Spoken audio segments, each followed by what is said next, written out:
Congratulations, Mr. and Mrs. B, and this is John from Lakeshore RV Center. I'm going to be walking around showing you some of the basics on your new toy hauler. So I'm going to show you some basic operations here. If you have additional questions, please don't hesitate to give me a call at the end. You can always reach me on my cell phone at 231-740-6225. One of the first things you want to do is make sure you have the switch turned on to power. That green will indicate that it is in the right position. Red, of course, means there's no power. That's your hydraulic fluid for your slides. You want to make sure that is leveled up to that point. Your deep cycle battery, we put a new deep cycle battery in it. To activate your front jacks here, all you simply have to do is push both arrow keys. Notice green light will come on. This will allow you to auto level, adjust the hitch height. You simply push these arrow keys. As you heard the sound, that'll adjust the jack legs up and down. On the side here, we've got a propane tank. We've got one in either side. Righty-tighty shuts off the tanks. Lefty-loosey opens up the tanks. This is our docking center, our pass-through storage here. The positioning of the valves controls the function that we're trying to accomplish here. If we have the valves in this position, then we're hooked up to city water. You connect up to city water, you come through there with a white water drinking hose, connect to the city water port, and that allows water into the system. This is your exterior black tank flush for your black tank lights. Simply push them in the center to turn those on and off. Your valves are located in this compartment right here. They are in a heated and closed underbelly. Do keep the little ones away from this exhaust. It does have a tendency to get hot. You do have low points underneath here for your fresh water system.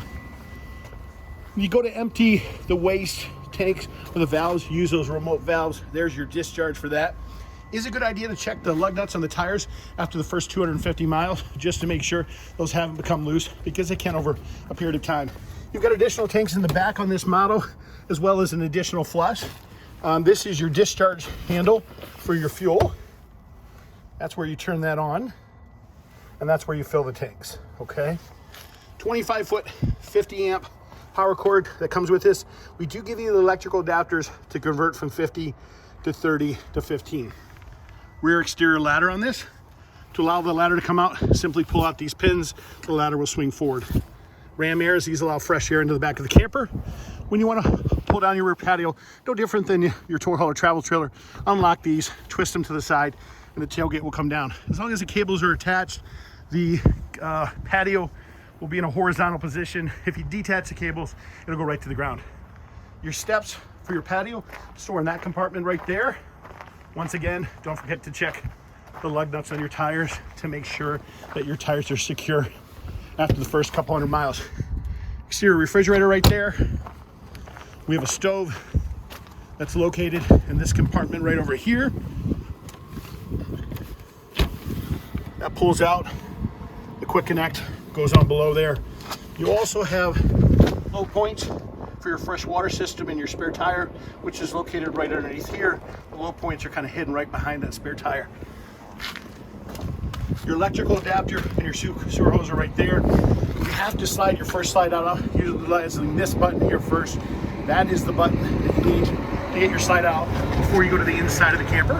You've got motion sensor lights right here. And on the outside here, this is your auto changeover valve for your gas. When that's green, that just simply means propane's going through that. Once again, righty-tighty shuts that off. Lefty-loosey will leave that open. Let's walk you to the inside, show you some of the basics.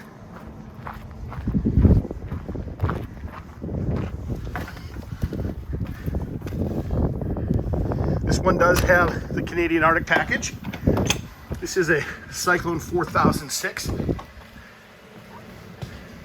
Your fireplace is real simple, controlled from this keypad down here. This powers it on and off. This will adjust temperature, adjust the color of our flames.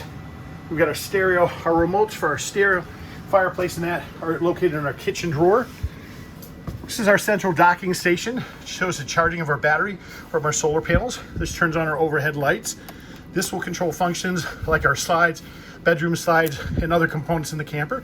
You simply can scroll down through this and select the desired thing you want to turn on. This controls our Yeti package, the heat pads on our tanks for cold weather camping, and then of course this is our slide out control for that. We'll walk you up the front here real quick. That button over in the far right hand corner controls controls the bed tilt. Very important to make sure the bed is tilted up when you go to slide it in so you don't hit this front cabinet.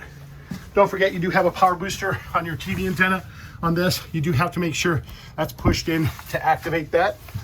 Each room will have a thermostat. Simple operation with the thermostat. Push that a couple times, fan will activate. Push again, snowflake indicates air conditioning, and that controls the desired temperature setting. Push it again, heat. Push again to shut it off. Your main furnace control for your furnace for your unit is located in the hallway here. That controls the furnace for this camper. That gives you the heat for inside. Your keys are located around the kitchen faucet here in the kitchen. Owner's manual. Your stove is all backlit there. Your stove has a spark igniter. You can hear. All you do, push that in, twist that, and that'll ignite. Sometimes it takes a second for the gas to come through the lines. Owner's manual. Your refrigerator, real straightforward operation, you guys. To activate that, simply push that, that powers it on. It's telling you that we're plugged in right now. If you want to force it to go to propane, all you have to do is push that. It'll activate off propane. If you want it to select the most convenient power source, you push it one more time, and it's going to go to the most convenient power source, which means if you're plugged in, it's going to go to electricity. If your plug gets unplugged, it's going to automatically go to gas for you. So you can leave it on that. But again, right now, since we're plugged in, we're just going to use electricity so we don't use up our gas. This regulates the temperature. I generally like to start that at an 8 to 9.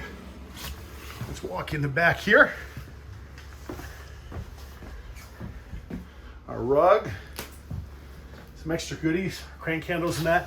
When we go to power down these beds, something important to note, our controls are all located here. There's a bed control on these as well as overhead lights. What's really important to note is that before you go to power down the beds, you want to make sure the pins are in all four corners if you want to keep the upper bed up, okay? And then these will simply control things like the rear lights and the exterior canopy lights as well.